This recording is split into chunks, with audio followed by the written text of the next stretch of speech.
Buenas noches, ¿cómo están? Mi nombre es Oscar Parra, yo soy el director de Rutas del Conflicto. Bienvenidos, gracias por acompañarnos. Hola, buenas noches, yo soy Juan Carlos Contreras, fotógrafo de Rutas del Conflicto. Hola, buenas noches, un gusto que estén aquí. Soy Pilar Puente, subeditora de Rutas del Conflicto y periodista. Bueno, este espacio nace desde una iniciativa de periodismo persona a persona, buscando otras formas de narrar lo que investigamos, esas a veces 20 páginas que encuentran en nuestro portal. Estábamos buscando esa forma de que las personas se acercaran a lo que escribimos, salir un poco de ese nicho de académicos, de estudiantes, de investigadores, y encontramos en esto al menos la garantía que ustedes van a pasar aquí 1 hora y media escuchándonos, investigando con nosotros, escuchando a nuestras fuentes y ver qué es lo que pasa detrás de una investigación. Agradecemos especialmente al Teatro Libre por este espacio y a la Heinrich Böll, que es la organización que siempre nos apoya. De verdad que sin ellos no podríamos hacer esto. Es que no es fácil tanto llegar a las regiones a hacer las investigaciones como montar esto, ¿no? Bueno, pues de verdad, muchísimas gracias. Este espacio teatral está dedicado a don Jaime Peña y a todas las víctimas de las masacres y las desapariciones en Barrancabermeja. Les pido un poquito de paciencia, que nos den un aplauso porque hay muchos nervios. Juan Carlos estuvo practicando Heinrich Böll bastantes minutos y creo que lo logró. Sí, Heinrich. Hace un minuto me decía Heinrich o Heinrich, pero bueno, no es la Heinrich Böll. Y pues acá hay familiares, hay amigos. También hay gente que sé que son de algunas organizaciones sociales y además también hay gente de entidades públicas que están interesadas un poco en esta historia. Esta historia la publicamos el año pasado en Rutas del Conflicto y también la publicamos en El Espectador y les cuenta cómo hicimos esta investigación que descubrió que Ecopetrol contrató a 3 paramilitares que de alguna manera tienen que ver de diferentes formas con las masacres y las desapariciones que vivieron los habitantes de Barrancabermeja entre el año 98 y el 2005. En lo personal, digamos, le doy una gratitud enorme además a las víctimas, a los sobrevivientes, porque él me decía, y tienen toda la razón, a las sobrevivientes de esto, que nos acompañan hoy. Seguro se me quedan cosas por decir, porque estoy tremendamente nervioso. Quería además decirles que a la salida tenemos una cajita, si a ustedes nos quiere donar para que podamos seguir haciendo el periodismo que hacemos, bienvenidos. Que además en esta historia de periodismo persona a persona también hacemos recorridos en el centro de la ciudad. Todo este semestre estaremos haciendo free tours, hablando un poco del Palacio de Justicia, y también hacemos caminatas en la montaña y tratamos de innovar para contar este periodismo. Entonces nos hacen un favor y nos regalan un aplauso, se nos quitan los nervios, por favor.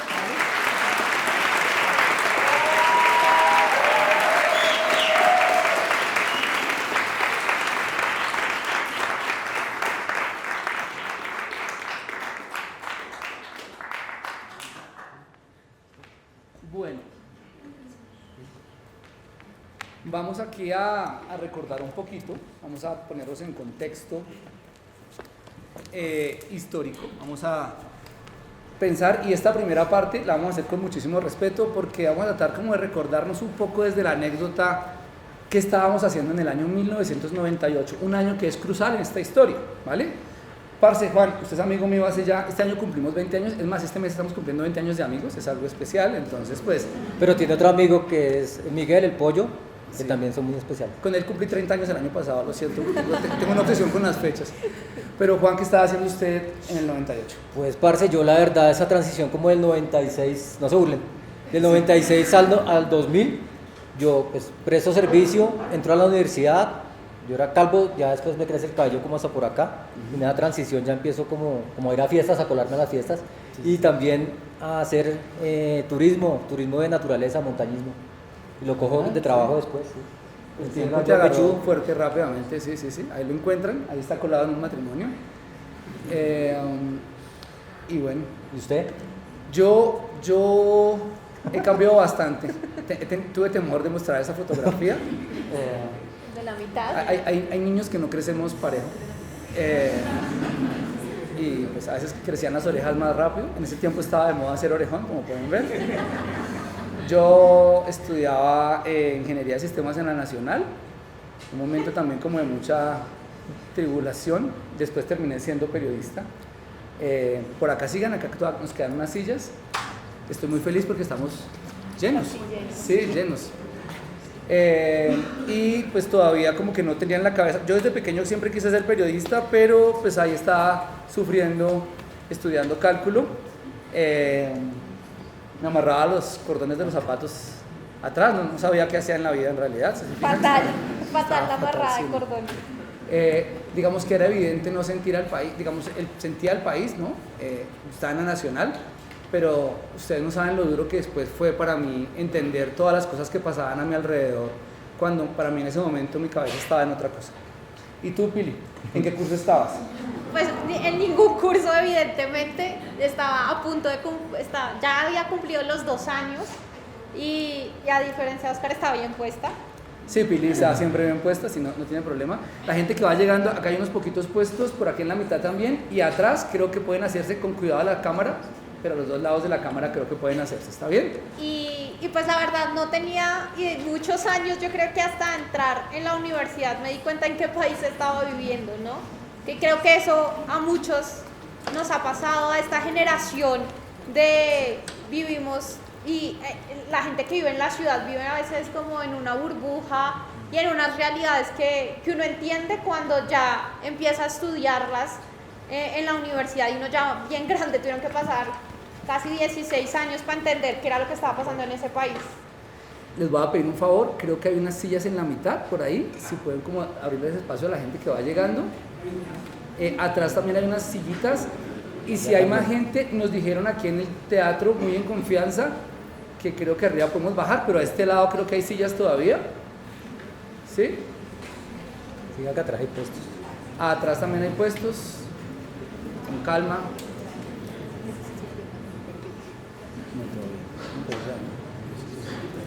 Aquí hay como 3 puestos por acá.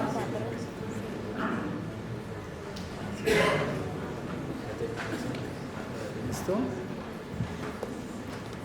Bien. 170 personas están. Bueno. Bien, les voy a pedir un favor a los compañeros arriba que están. Si llega más gente, pues tocaría ubicarnos ahí arriba. Y y si seguimos, pues creo que tocaría bajar unas sillas, pero estamos felices de que nos acompañen, pero pues tenemos que ir acomodándonos por ahí. ¿Está bien? Listo, entonces continuamos. Entonces sí, pues como les decía, pues sí, Pili está siempre bien puesta. Y echamos una repasada, ¿les parece? ¿Por qué salía en la prensa en esa época? ¿Bien? ¿Se acuerdan algunos de un periódico que llamaba El Espacio? Sí. Ese lo leía yo, ¿no? Carlos Donoso, en esa época me acuerdo que era como los fines de semana de diciembre, noviembre, diciembre, que hacían el Festival del Humor. Ese era mi ídolo, era ventríloco, ¿no? Terrible que fuera su ídolo, pero no sé si se acuerdan, era ventríloco, era un humorista, ¿de dónde? De Venezuela. Venezolano, o sea, sí. Que era famoso porque tenía un títere que le decía Kini, ¿no? Kini, y Lalo, el otro. Exactamente. Muchos detalles. Sí, ¿no? No, pues haciendo esta revisión de qué estaba pasando en esa época es ver los titulares un poco de hoy y ver que la historia se repite de la gran solución del trancón era el pico y placa, y ese era el estreno del pico y placa. Ya conocemos la respuesta de que no fue la solución, aunque aquí eran solo en hora pico, 2 horas, no es todo el día, pero tampoco se podía pagar excepción como ahorita, que fue gracias a la excepción que yo pude llegar acá hoy. Patrocinada por patrocinado. Sí, por la alcaldía de Bogotá. Bueno. La vida al llano, ¿alguno de ustedes ha tenido el infortunio de estar por ahí? ¿Sí? Va a estar lista en el 2006, tranquilos, pronto llegará. ¿Bien? Eso ahí, ya bien. Y me acuerdo que el metro nos va a unir con Soacha, ¿no? Sí. Pronto. Sí. Pero lo que nos une es un trancón del hijo de madre. Sí. Por ahí aparecía Peñalosa también, ¿no? Eso fue la alcaldía de Peñalosa. Sí, exactamente. ¿Qué más estaba? Estaba por acá. La autopista, que no se parece nada a los titulares del año pasado, cuando muchos niños en sus colegios les tocó devolverse porque la autopista colapsó, se inundó. Pasamos de no llover y no tener agua en Bogotá para bañarnos a la autopista colapsada y la gente casi en lancha. Nada parecido a lo que estaba pasando en el 98. A mí me impresiona es que la gente se sorprenda, ¿no? Otra vez inundó la autopista y todo el mundo como, ¿de verdad? ¿No? Eso ha pasado un montón de veces. Estábamos también en elecciones para el año 98, no sé si se acuerdan. Ahí están todos los que perdieron. ¿Sí? Está Harold Bedoya, está el exfiscal Alfonso Valdivieso, está Noemí Sanín, Serpa, ¿no? No está el que ganó, que es Pastrana, para que se ubiquen más o menos, y pues me pongo a pensar es porque Colombia siempre está en elecciones, pero pues ha pasado el tiempo, ¿no? Ya estos señores finalmente pues ya no son vigentes políticamente, la mayoría de unos inclusive pues fallecieron. Y Claudia López, jovencita, ella era la directora de las juntas de acción comunal en Bogotá. Imagínate cuánto tiempo. Esa foto la tomó Juan Carlos y venía como asustado. Mira, Claudia López hace 26 años. Bueno, sí, yo obviamente no recuerdo nada, la gran selección del 98. Pregúntale al pollo. Pero seguramente muchos de ustedes sí llenaron y llenan todavía el álbum. Juan Carlos llena juiciosamente hasta hace algunos años. Seguramente llenaste el del 98. Oscar tenía completo. voz y se parecía a Aristizábal. Y Juan Carlos, si ustedes fijan, Leonel Álvarez, el cabello, pero literal, era exactamente igual. La selección, ¿se acuerdan que fracasó? ¿Sí? Bueno, en realidad siempre hemos fracasado. Pero no, mentiras, en fútbol, pero creo que lo único que celebramos ahí fue como un gol de Leider Calimenio. Qué pena la gente más joven que no lo recuerda, pero la gente un poco mayor seguro lo recuerda, ¿vale? Yo estuve insoportable con esto, ¿saben? Un más ñoño, y entonces jodía todo el tiempo porque iba a venir el eclipse, ¿no? Y entonces compré unas gafas de soldadura y tenía un tarro de agua para verlo, porque pues ya todo el mundo decía que si uno veía directamente al sol pues se quedaba ciego. Y pues el eclipse era como a la 1:30 y Bogotá pues hizo lo que hace Bogotá y se nubló y no pasó nada, ¿vale? Un poco frustrante. Pues nunca pude ir a un concierto de Elvis y me hubiera gustado, la verdad. No sé cuándo fue el último que hizo acá, la verdad. Esa fue una de las despedidas de Vicente Fernández. De las tantas despedidas. Bueno, la siguiente es un caso que creo que todos conocemos, y tanto porque quienes lo vivieron y eran muy conscientes de lo que significa todavía Diomedes, el juicio, la huida, después su aparición en un estado muy cuestionable, pero los más jóvenes solo podemos tener un poco el recuerdo de el canal que le hace novela todo, que lo contó muy por encima, y después ya el documental de Netflix que muestra quién era la víctima, ¿no? Sí, en ese momento pues estábamos como en una parte del proceso del juicio. ¿Se acuerdan de Clinton? No hablemos, sí, todo el mundo se acuerda en mierdero que había en ese momento, ¿no? Una cosa un poco como a todas luces en este momento, creo que tendría una mirada un poco más de género, ahí lo que había era un montón de morbo, ahora seguro también lo habría, ¿no? Bueno, y ahí pasamos a tener el tarjetón en los taxis para que no nos estafaran los taxistas. Otra solución grande. Otra solución. Uno se da cuenta que la gente en ese momento era visionaria, todo lo que hizo pues funcionó, ¿no? Entonces, ¿se acuerdan de eso? Creo que todos aquí, yo no me acuerdo mucho, o bueno, no me acuerdo nada de este matrimonio de padres e hijos. Todo el mundo llegaba al colegio después, bueno, de mi generación, a ver padres e hijos. No nos tocó este matrimonio de Carlos Alberto con, ¿cómo se llamaba? ¿Cómo se llamaba la mujer de Carlos Alberto? Ana María. A mí me tocó ya con Gabriela. Sí. Uno hacía la digestión del almuerzo con el programa, duraba como 2 horas, 3 horas. Y hay un rumor en la redacción, que yo todavía la verdad no sé si es cierto o no, y eso es el mito, de que Juan Carlos, aparte de ser fotógrafo y guía turístico, es doble, y fue doble en Padres e Hijos. Sí, fue extra, sí. A la gente más joven, porque algunos estudiantes de primer semestre que vinieron, que no entienden nada de esto, les pedimos disculpas. Pueden buscarlo en YouTube si quieren, en un documental, porque pues gente de 16, 17 años seguramente no recuerda absolutamente, Y no va a salir en el quiz de actualidad. Sí, no, todo bien. ¿Se acuerdan de eso? Que no se note, hay estudiantes de nosotros, levanten la mano para la nota. Bueno, hay varios. No lo hicieron por la nota, ¿verdad? No. Bueno. Pues también Y ese era los domingos. Programa nefasto, sí. Pero una cosa importante acá, y es que, no sé si ustedes recuerdan, y es que a mediados del año 98 surgen los dos canales de televisión privados, RCN y Caracol. Hasta ese momento teníamos como 3 canales públicos que alquilaban, digamos, sus frecuencias a privados, pero por espacios puntuales. Uno era Canal 1, el otro era Canal A, y el otro era Señal Colombia. Ya existía, pues así no alquilaba los canales, ¿no? ¿Se acuerdan? ¿Cuándo comenzaron los canales de televisión? Cuando arrancó el Mundial, ¿no? Más o menos, para que se acuerden. ¿Listo? Y estos, ¿ustedes se acuerdan? Las panelas. ¿Alguno de ustedes tuvo uno de estos? ¿Sí? Sí. Eran bien caros, ¿no? Caros, ¿no? Era caro. Era millonario. Sí, el que tenía eso tenía... ¿Sí tuvieron de eso? Sí, no. También deben estar tomando los sartán como yo. Sí, exacto. Sí, sí, no. Para la hipertensión. Yo no tuve esto, pero tuve Viper, imagínense. Entonces sí, son cosas que muestran. Pues aquí yo quería que hiciéramos un pequeño salto, porque resulta que, digamos, como estas todas preocupaciones que además recordamos como un poco en medio de la risa, hacían parte de un país que siempre ha mirado muy como a los entornos urbanos muy de élite, ¿no?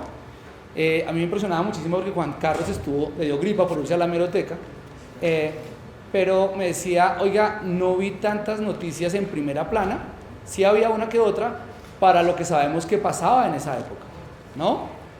Y es que, claro, sí teníamos, y además teníamos periodistas valientes intentando cubrir el conflicto, pero había una parte enorme del país que tenía en su cabeza estos recuerdos. Hay otra parte del país que para el 98 la estaba pasando terriblemente mal.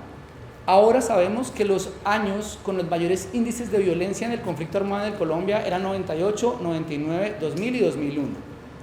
Y nuestra historia se va a desarrollar puntualmente en una ciudad que vivió una cosa tremendamente dolorosa durante estos años. ¿Alguien de por acá es de Barrancabermeja?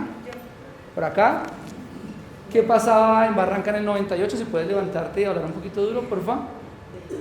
Bueno, en el año 98 en Barrancabermeja se estaba generando una disputa territorial debido a las estructuras delincuenciales, en este caso los grupos armados ilegales, que eran las guerrillas, y los paramilitares que buscaban incursionar Barrancabermeja. Y en esta búsqueda de incursionar Barrancabermeja, pues también atacaron a la población civil. Es decir, que para esa época en Barrancabermeja, el solo hecho de ser un líder defensor de derechos humanos, un líder sindical, un campesino, un pescador, o incluso vivir en la parte oriental significaba estigmatización, que tus derechos fueran vulnerados, que fueras asesinado, que fueras desaparecido, ser víctima de masacres. Pero ocurrió un acontecimiento que marcó la historia de Barrancabermeja, que fue la masacre del 16 de mayo, en la cual asesinan 7 personas y desaparecen 25. Lo más grave de todo lo que ocurría en Barrancabermeja era que la fuerza pública, el Estado, que debía de ser garantista, era partícipe y era actor de esas acciones que enlodaron y lamentablemente afectaron a la comunidad de Barrancabermeja. Eso ocurría en el año 98. Pues muchas gracias por darnos tremendo contexto de arranque. Y pues la verdad es que de esto se trata esta investigación. Vamos a contarles casi 10 años de investigación y de trabajo que tenemos con víctimas y con diferentes actores en Barrancabermeja.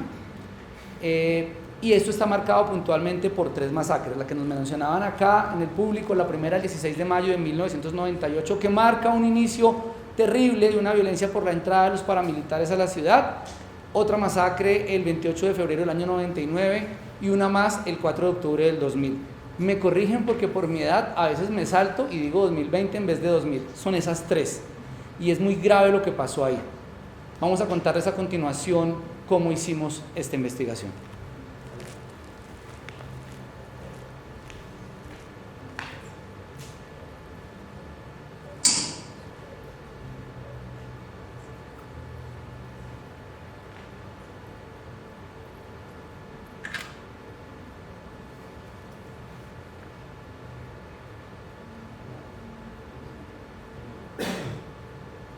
Mi nombre es Jaime Peña.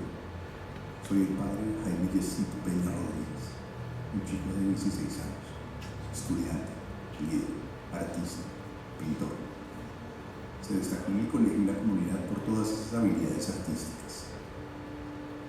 Esa noche, a las 8:30 o 9, había como 300 personas en la cancha y alrededor, la gente tomándose sus cervezas, bailando, en fin. Mi hijo entra a su alcoba y sale colocándose una camiseta y yo le pregunto, ¿para dónde vas? Él me dice, me voy a sentar aquí en el antejardín con los pelados de la cuadra. No habían pasado 3 minutos cuando escucho que ladra un perro. Esa noche, no sé por qué motivo o por qué razón me causó impresión el ladrido del perro. Yo me paro de la cama, salgo de la alcoba y cuando llego a la sala, por una ventana que da a la calle, veo a mi hijo con un tipo encapuchado detrás, apuntándole con un fusil por la espalda. y salgo. Y cuando llego a la mitad de la cuadra, escucho que la gente dice: allí degollaron a uno, son los macetos. A partir de ese momento, ya mi corazón comienza a palpitar, no a 1000, sino a 5000 por segundo. Yo pienso, con tal de que el degollado no sea mío. Cuando he corrido unos 120 metros, escucho una ráfaga de disparo. Ta, ta, ta, ta. Y alguien dice: partida de hijueputas guerrilleros, hoy se mueren todos.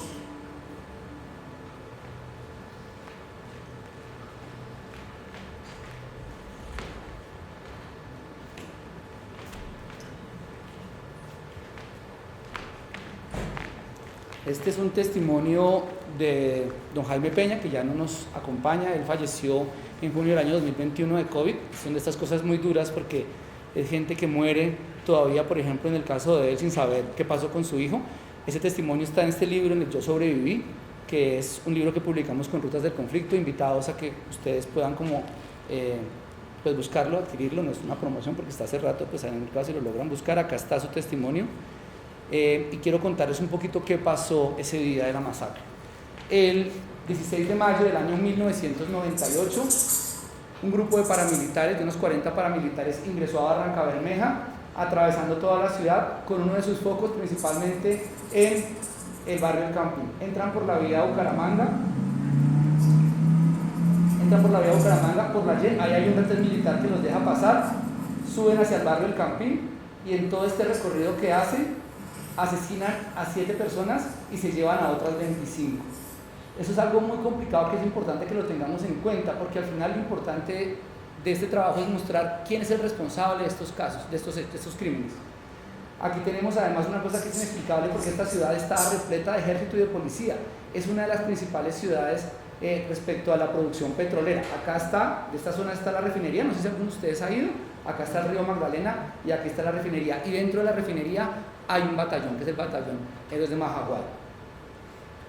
Ahorita quiero que escuchemos brevemente la voz de don Jaime. La recuperamos con inteligencia artificial porque pues tenemos una grabación muy vieja que estaba bastante mal, y escúchenlo brevemente. Esta es la voz de don Jaime Peña. Podemos decir que la masacre de Barrancabermeja, parodiando a García Márquez, era una masacre anunciada. Durante el día vimos movimientos de la fuerza pública. La malicia indígena nos ha enseñado de que cuando veíamos demasiado despliegue de fuerza pública, algo iba a suceder. Pero nadie se imaginó el horror que estaba por llegar. A las 9:30, la incursión empieza en la autopista que va hacia Bucaramanga.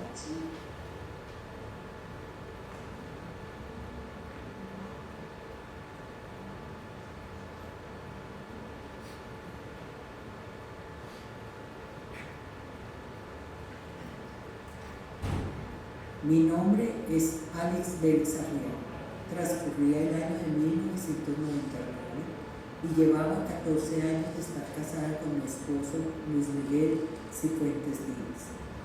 Nosotros teníamos 3 hijos que estaban muy pequeños todavía. Paola tenía 11 años, Jesús tenía 2 años y medio y el otro niño tenía 5 meses de nacido. Todo cambió el 28 de febrero del 99. Él manejaba taxi y se había ido a las 12 después de almorzar porque tenía que recoger el carro a la 1.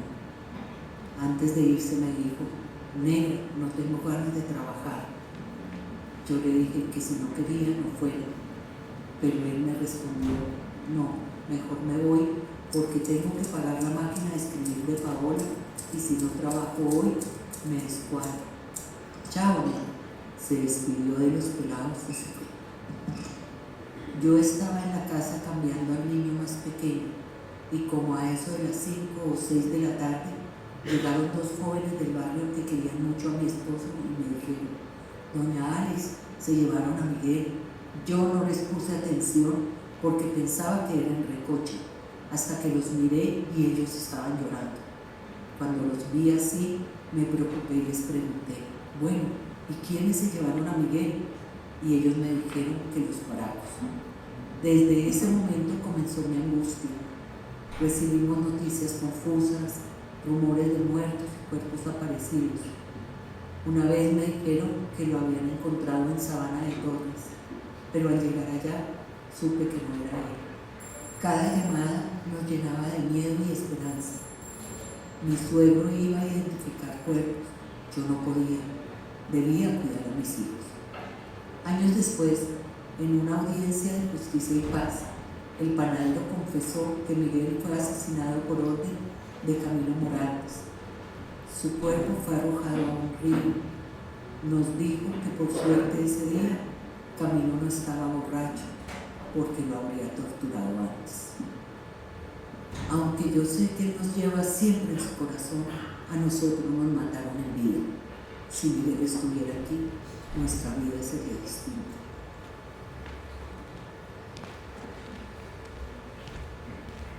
Esta es una recreación de la voz de doña Alix Vélez, también pues es una víctima, una sobreviviente de la masacre del 28 de febrero.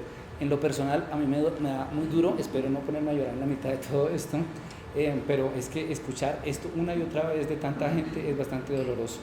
Les voy a contar acá brevemente qué pasó ese día. El 28 de febrero era domingo del 99 y los paramilitares ingresaron esta vez por el nororiente de la ciudad, atraviesan un pedazo grandísimo otra vez. Uno de los lugares centrales de esta historia es el barrio Provivienda, que ustedes ven de este lado. Los paramilitares entran acá por el nororiente, hacen un recorrido por varias zonas, otra vez se encuentran con varios militares y policías, con varios retenes, y entran acá al barrio Provivienda y a otros barrios de la zona. A medida que van avanzando, asesinan a 8 personas, se llevan a 2, entre ellos el esposo de la señora Alix Vélez y el hijo de la señora Manuela Sidray.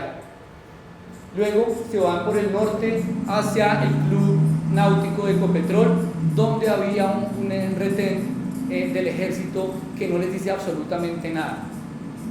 Esta masacre fue perpetrada por un grupo de paramilitares de las Autodefensas Unidas de Santander y el sur de Cesar, que se llaman AUSAC, bajo el mando de Camilo Morantes, que no cometió directamente la masacre, sino que mandó a uno de esos lugartenientes, alias el panadero.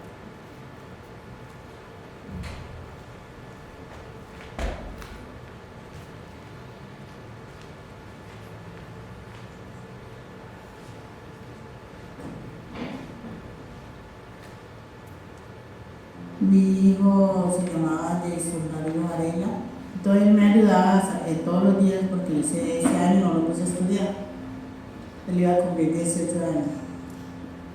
No lo puse a estudiar porque cuando eso había que pagar un talonario y eso, y yo con una venta de chance, y yo tenía otros 2 hijitos, con la carrera 39, con calle 29. Yo hacía en toda la esquina. Entonces él se sentaba ahí y los amiguitos llegaron ahí y se sentaron ahí a hablar porque a ellos les gustaba mucho jugar fútbol, ir a patear. Ellos decían, vámonos de pateada hoy, y le fascinaban. Uno era del Nacional, mi hijo era del Nacional, el otro era del América y así.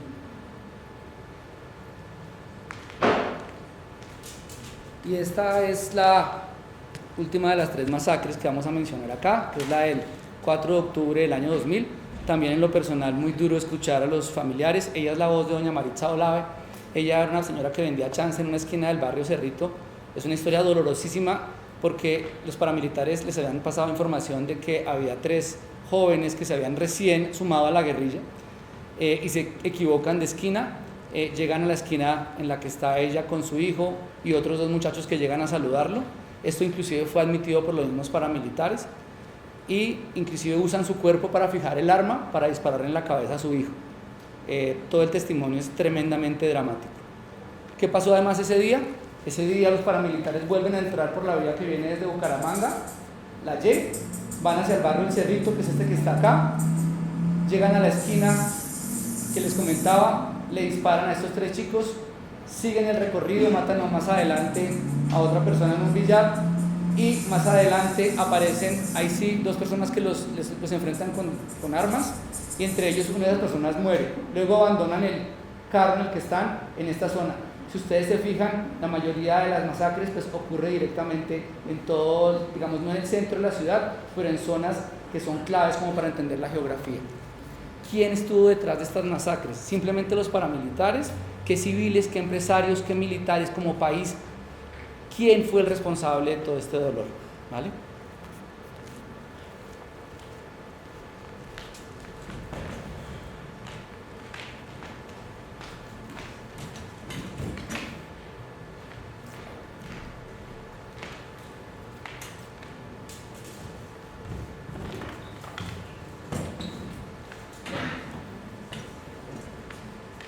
Bueno, tenemos entonces que empezar a hablar un poquito del contexto de, esas masacres. Vamos a recordar un poquito qué tenemos. Yo les digo acá que tenemos estas masacres, Juan, tenemos varias masacres que yo documenté en el año 2014 cuando hicimos un mapa. Creo que la gente que me conoce muestro siempre este mapa de masacres que hicimos hace como unos 12 años y ahí pues me tocó como documentar cerca de 35 masacres. Era impresionante. Estas 3 que vimos ahí no son las únicas que pasaron un montón ahí, pero ¿qué patrones podemos ir viendo, Juan? Pues, parce, mire, primero que hubo un recorrido, ¿no? O sea, hubo un recorrido por las masacres, atravesaron a veces toda la ciudad, toda Barranca Bermeja.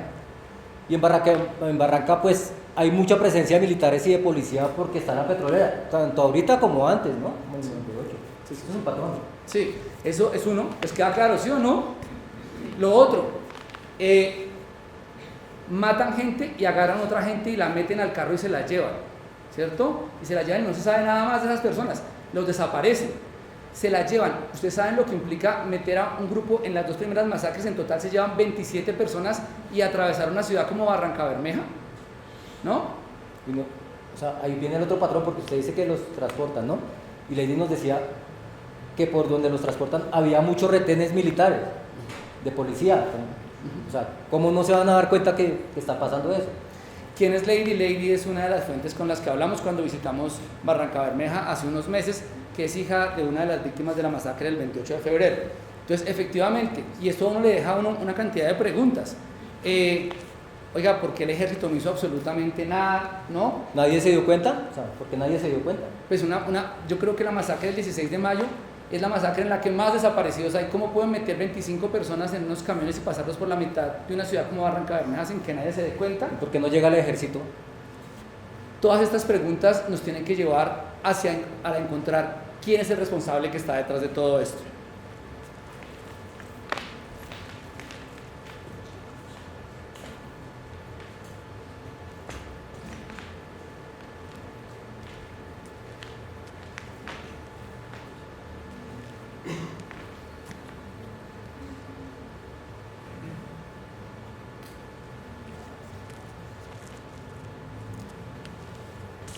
Aquí me voy a devolver un poquito por allá a febrero del 98, del 2018, ¿sí ven? Que se confunde uno. Del 2018, 19 años después de la masacre. Yo estaba un día como medio aburrido, ¿saben? Cuando uno hace reportería, especialmente cuando uno trabaja con entrevistas a personas que han sufrido un evento tan traumático como los que hemos descrito acá, yo creo que es clave entender cosas como la que me pasaron esa noche, ¿saben? A mí afortunadamente no me ha pasado ninguna cosa tan terrible como lo que ha vivido la gente allá en Barranca Bermeja, pero hay días en que uno todo le sabe a mierda, ¿no? Hay días en que simplemente uno está cansado o se siente solo o las cosas no funcionan, y yo estaba un poquito como acongojado, y ese día descubrí algo que me iba a ayudar un montón, digamos, a trabajar con respeto, y es que estábamos en un proyecto que se llamaba Ríos de Vida y Muerte, y estábamos localizando personas que tuvieran familiares que presuntamente hubieran sido víctimas de desaparición forzada, y a lo mejor, digamos, en el torno de información que se tendría, hubieran sido arrojados a uno de los ríos que hay en Colombia.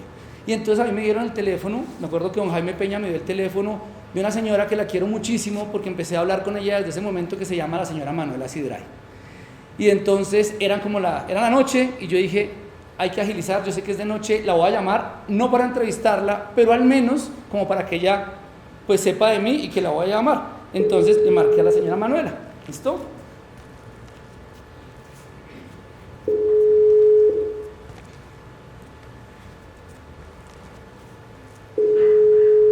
¿Aló? señora Manuela, ¿cómo está? Con Oscar Parra, director de Rutas del Conflicto. Y le conté muy rápido lo que estábamos haciendo. Y ella me saludó y rápidamente empezó a contarme la historia de su hijo. En menos de 5 minutos me había descrito una escena tremendamente desgarradora. Me contaba ella que estuvo muy cerca de su hijo cuando lo subieron a una camioneta. Y ese momento fue estremecedor. Ella empezó a llorar muchísimo y contaba con un detalle tremendo, como no había podido agarrarlo. Y ustedes no saben qué me pasó, yo colapsé y empecé a llorar. Ustedes no saben, a mí me dio una vergüenza tremenda, porque cuando yo me ataqué, la señora Manuela paró y me dijo: ay, joven, cálmese, tranquilo, perdón, ¿está bien? Y eso es muy jodido, ¿no? Porque en teoría, pues a uno como periodista le dicen que, ¿no?, que hay que guardar distancia. Yo soy de las personas que cree que está bien que uno se ponga a llorar un poco, porque a veces esa cosa de sentir que llorar está mal, pues no estamos como en este momento todavía para pensar en eso. Pero lo que pasa es que yo perdí el control de mí mismo. Y ese día me acordé mucho porque la señora Manuela me dijo, si quiere, me decía: respire, tranquilo, tome agüita. Y yo dije: no, esto no me puede estar pasando. Esa noche yo aprendí que si yo no estaba bien emocionalmente, yo no podía hacer una llamada de esas. Porque también, por ejemplo, cuando pasa esto, uno debería estar tranquilo para acompañar a esa persona. Nosotros hemos hecho un montón de cursos para tratar de ver cómo hablamos y cómo a lo mejor revictimizamos lo menos posible cuando alguien abre su corazón y cuenta su historia. Y en el caso de los desaparecidos, esto es una cosa tremendamente dura y dolorosa, ¿vale? Y hoy, que presuntamente vamos a escuchar y vamos a abrir esa memoria, yo les pido disculpas a quienes vienen a contarnos su relato hoy y a quienes yo estoy en este momento a abrir el relato. Y les doy gracias por venir a compartir una cosa dolorosa, porque para ustedes no debe ser fácil que un día alguien los llame y les haga recordar el peor momento de su vida. Y estas personas, con toda la generosidad del mundo, lo han hecho varias veces.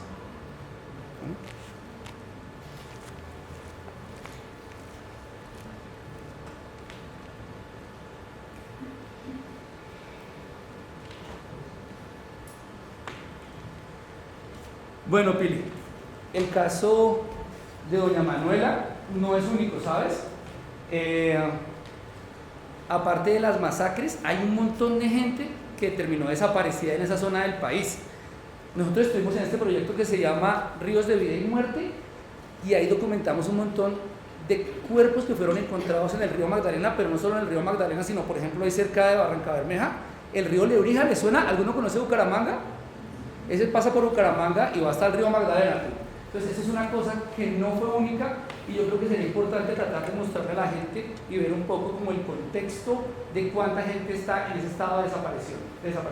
Pues no sé, revisemos las bases de datos del Centro Nacional de Memoria Histórica, primero con Basta Ya, que están hasta el 2013, y ya con el Observatorio de Memoria, a ver qué encontramos. Listo, vamos a revisar las gráficas. Entonces, digamos, este ejercicio lo hicimos y encontramos 3 patrones importantes que nos van a marcar también la ruta de las próximas investigaciones que realizamos.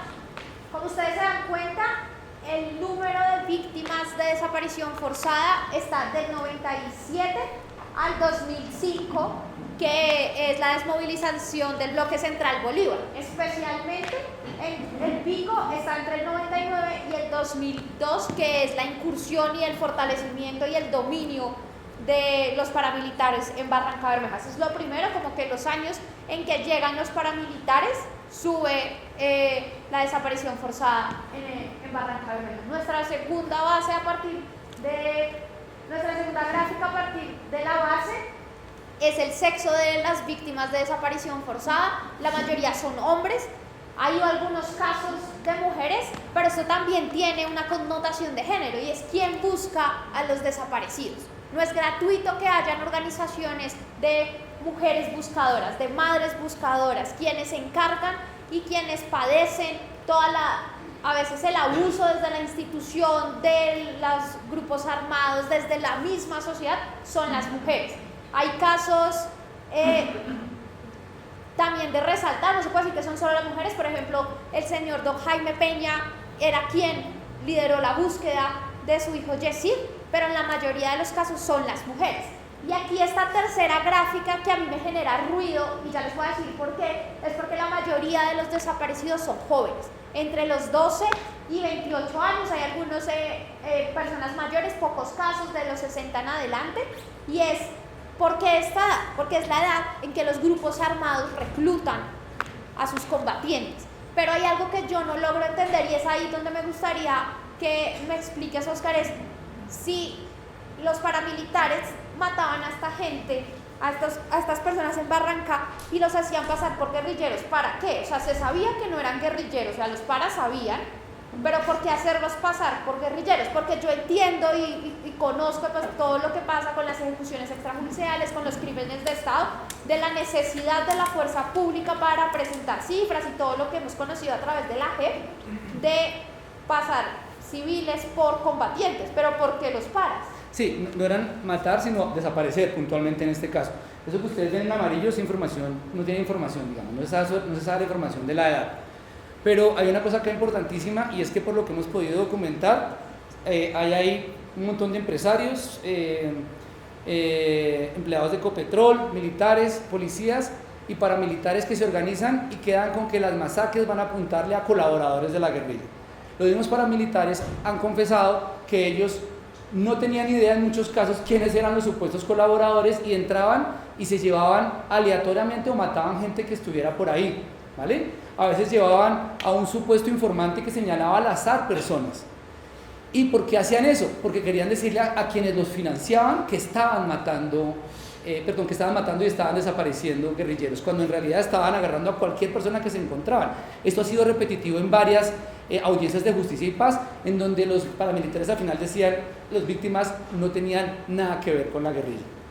Y hay una última gráfica que es la situación actual de las víctimas, y ahí quisiera que el público participara y nos ayudaran a hacer una visualización análoga de esta gráfica.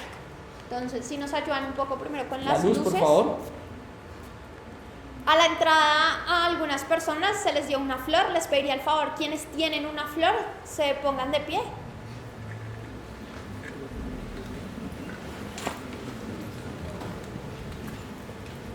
Tenemos en el público 100 personas con flor. Esto es como si fuera todo el universo de víctimas de desaparición forzada en Barrancabermeja. El 100%. El 100%. Que en total, en ese periodo son más o menos unos 630 desaparecidos, del 98 al 2005. Entonces, si quieren, miren, es mucha gente en el territorio de Barrancabermeja. Esa es solamente la sexta parte de las personas desaparecidas en esos 6 años. ¿Listo? ¿Se pueden sentar, por favor?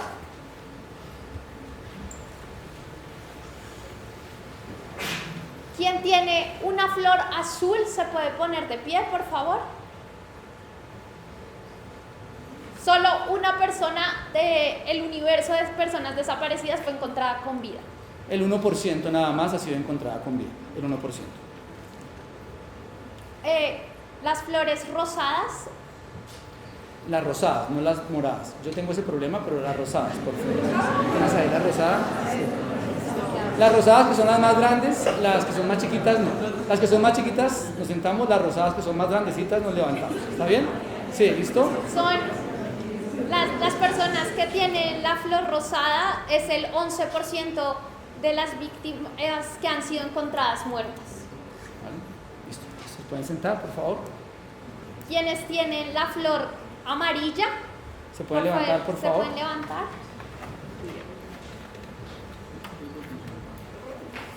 Es el 25% de personas que se tiene algún rastro de información del paradero de las víctimas. Son familiares que todavía están buscando a su desaparecido.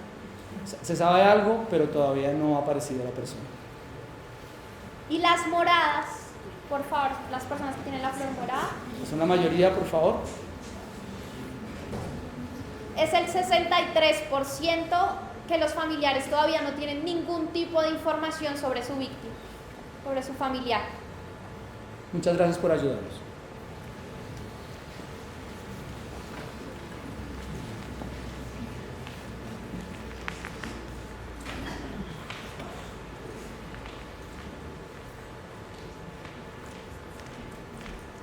las cifras aún así, aun cuando las veamos de la manera en que lo hicimos, son muy vacías. Quiero invitar aquí, al escenario, a una persona que está dentro del entorno familiar de uno de estos desaparecidos.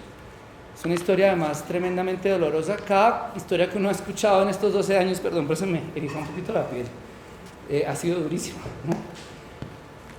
Pero yo creo que esta historia además es complicadísima. Me parece una historia que tiene, digamos, como un ensañamiento con el dolor tremendamente fuerte. Con ustedes, Lady Barroso, que nos va a dar acá una entrevista. Lady, por favor, si nos acompañas. Un aplauso para Lady, por favor.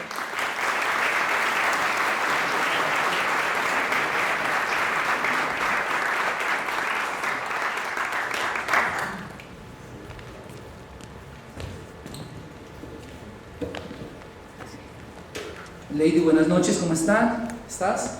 Lady es la hija de Marta Yesenia Amaya, María Yesenia Amaya, que es una de las desaparecidas dentro de este conjunto terrible que acabamos de describir, pero además ella también perdió a su papá porque fue asesinado en la masacre del 28 de febrero.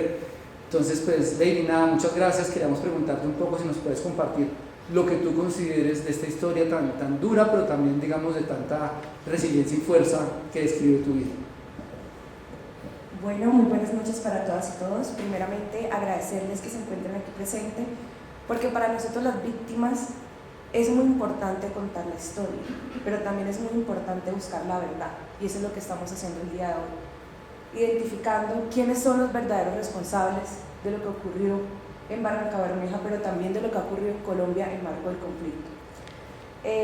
Bueno, voy a contarles un poco de mi historia. Mi mamá, María Yesenia Amaya Torres, fue desaparecida en el año 2000, pero antes de contar cómo fue lo que sucedió con ella, quisiera contarles un poquito de cómo inició todo esto, o por qué mi familia fue víctima en marco del conflicto. Todo inició el 28 de febrero de 1999, cuando ocurre la masacre, que ya todos tenemos el contexto de ella, y en esa masacre mi papá es asesinado. Mi papá era comerciante, se llamaba César Manuel Barroso. De esa unión de él con mi mamá nacieron sus dos hijos, que es César Andrés Barroso, mi hermano, y yo. Jovencitos, ¿no? Sí, yo tenía la edad de 3 añitos, 2 años, y mi hermanito tenía 1 añito. Mi papá era joven, mi papá tenía la edad de...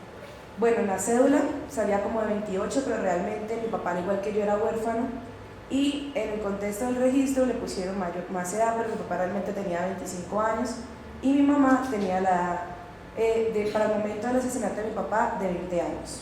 Entonces eran jóvenes de la ciudad de Barrancabermeja, entendiendo un poquito las cifras de a quienes perseguía el conflicto, que es algo de lo que está ocurriendo actualmente en Barrancabermeja.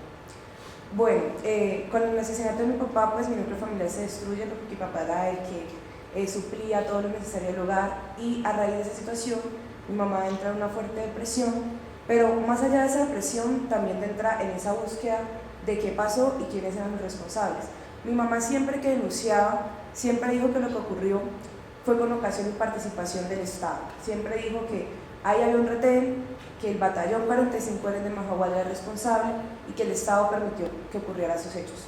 Y pues hay denuncias donde ella pues específicamente nombra al Ejército Nacional.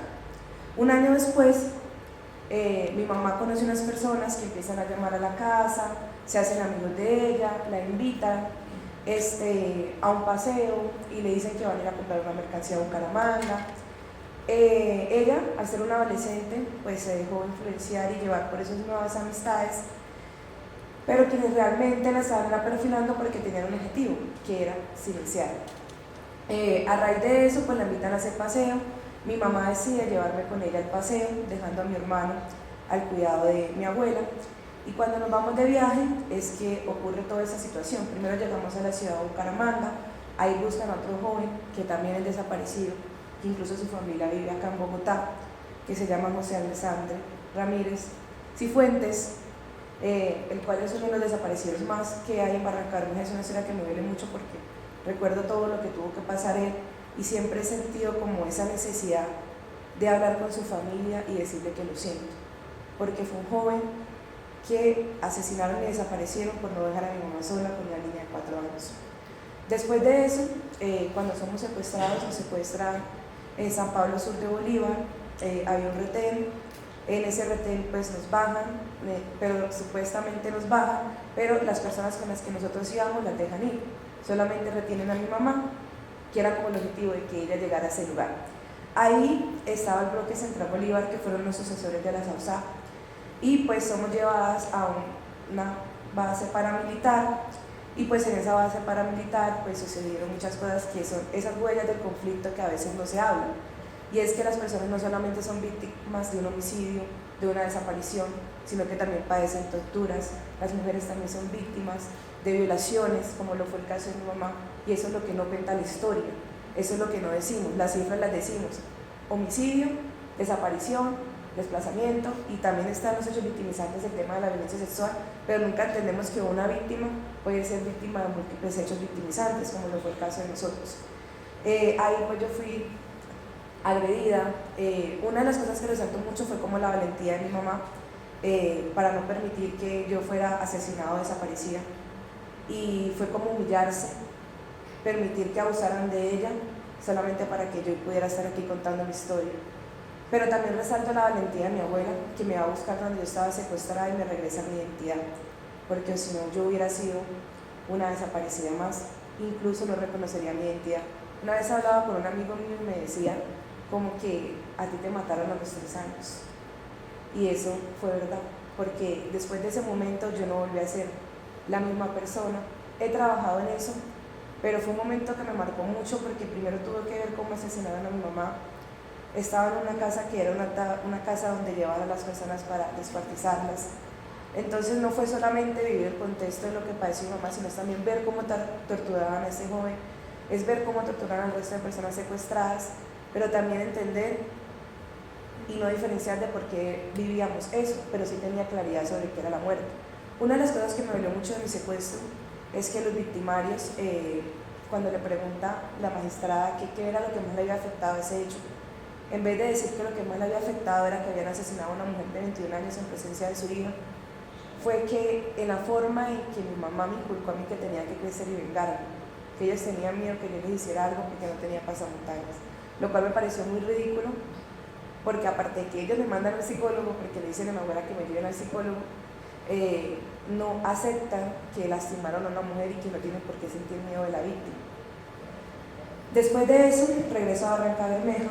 Cuando regreso a Barranca Bermeja, voy a vivir con mi abuelo, la abuela Maña Carrero, quien se pone a investigar lo que había ocurrido con mi mamá. Me salté una parte, que es que cuando estábamos secuestradas, nosotros vivíamos en la parte oriental, después del puente elevado. Yo al principio hablaba que Barranca Bermeja, el sector oriental era muy estigmatizado, y si usted vivía en ese barrio usted era guerrillero, y como lo dijo don Jaime Peña, a los guerrilleros hay que matarlos. Entonces, en la esquina de la casa colocaron una bomba en la casa de mis abuelos, que fue en el mismo febrero 2000. Mi abuela salió a barrer, y ¿quién dejó esta bolsa aquí? Y sale sus extremidades volando, quedando en la cancha. A raíz de eso, pues mi abuelo se pone a investigar como que quién había desaparecido a su hija, quién había asesinado a su mamá, que es mi bisabuela, realmente. Entonces, en esa búsqueda de verdad, en junio del 2000, yo ya regresando del secuestro, viviendo con mi abuelo, entran hombres encapuchados a mi casa, que ellos eran del ELN, y mi abuelo es sacado, torturado, agredido en presencia de nosotros y asesinado. Entonces volvemos de nuevo a ser víctimas del conflicto, y debido a esa persecución tenemos que salir de Barranca Bermeja y somos desplazados. Pues esa es como parte de mi historia. Pues ahí les conté cómo han sido esas vivencias en marco de ese conflicto, y cómo fuimos de una u otra forma afectados por diversos grupos armados ilegales, porque no solamente fueron los paramilitares, pero lo que más me duele también es saber que el Estado, en vez de ser garantista, participó en todo esto y permitió que estos hechos ocurrieran. Yo cuando hago este ejercicio de testimoniar, de contar lo que me pasó, es algo que me cuesta mucho, porque a mí en lo personal, yo antes no narraba mi historia, ni me identificaba como víctima. Justamente ya hablábamos y yo te decía, yo no me identificaba como víctima y no me gustaba que contaran que era huérfana, hasta que mi hermanito fallece. Cuando mi hermanito muere ahogado, yo entiendo que tenía que contar mi dolor. Y es ahí cuando yo decido empezar a participar en esas actividades, pero lo hago con un objetivo. Primero, para dignificar la memoria de mis padres. Segundo, para reconocer cuáles fueron esas dinámicas del conflicto y también para contribuir para que demás jóvenes como yo no sean víctimas de la violencia y tengan un espacio donde ellos puedan expresarse, hablar y trabajar. Gracias. Muchas gracias de verdad, porque sabemos que no es fácil. Estuvimos en tu casa, gracias por abrirnos la puerta de tu casa, tu corazón. Y quisiéramos saber un poquito ahorita qué estás haciendo, en dónde estás viviendo, dónde trabajas. Bueno, yo vivo en mi querida Bella Hija del Sol, Barranca Bermeja. En mi querida Bella Hija del Sol, Barranca Bermeja. Actualmente, pues yo soy abogada, soy especialista en Derecho Administrativo. Trabajo en la Corporación Regional para la Defensa de Derechos Humanos, CREDO, en el área jurídica. Soy defensora de derechos humanos, líder social. También soy presidenta de la Fundación Cultura que Inspira, que es una fundación que promueve la cultura, el arte, la palabra para los jóvenes de Barranca Bermeja, para las mujeres, o sea, para toda la comunidad en general y personas en condición de vulnerabilidad. A través de la fundación nosotros hemos articulado y hemos hecho trabajo con comunidades víctimas del conflicto, con un proyecto muy bonito que se llama Los Constructores de Paz Yari Guíes y los Constructores de Paz en general, en el cual buscamos que los jóvenes a través de sus experiencias como la mía puedan recrearlos a través de la escritura creativa y de microcuentos. También soy parte del colectivo 28 de febrero, como usted lo hablaba inicialmente. En Barranca Bermeja ocurre algo muy bonito y es que las víctimas de las masacres se han unido para construir memoria, y esa construcción de memoria, aún en medio del dolor, la realiza primero para que la sociedad no recaiga en un olvido colectivo de lo que hemos vivido, sino también para dignificar a sus familiares, para exaltar su nombre, para acabar con esa estigmatización, para hacer esa incidencia en búsqueda de esa verdad, para que la injusticia no prime y no quede todo en impunidad. Yo quisiera como leerles un microcuento con el que me siento identificada de uno de los jóvenes, bueno, dos, que participan dentro del proyecto de los Constructores de Paz, porque a veces el escribir nos permite poder darles al lector un lugar donde se puedan sentir identificados. Y esto me pasó en este ejercicio cuando estábamos dando los talleres de escritura creativa. Y el microcuento me recordó a mi mamá, o sea, me recordó a mí misma porque eran preguntas que yo me hacía. Y no pensé que otra persona viviera lo mismo que yo y se le hiciera igual. Entonces se llama La Desaparecida. María se miraba al espejo maravillada por las facciones de su rostro. Era cierto que se parecía mucho a ella, se lo habían dicho muy a menudo. No la conocía, pero hoy la estaba pensando. María cumplía 32. Qué curioso, se dijo a sí misma. Ahora soy mayor que mi madre. Entonces, ese microrrelato, que es del joven Daniel Felipe Menco, 23 años, me recordó que yo soy la memoria viva de mi madre.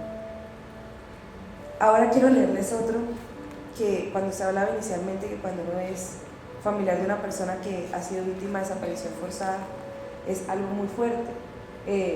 Yo he podido entender las dimensiones de diferentes hechos victimizantes, como lo ha sido el homicidio de mi papá, pero digamos que frente al homicidio de mi papá he podido hacer un duelo.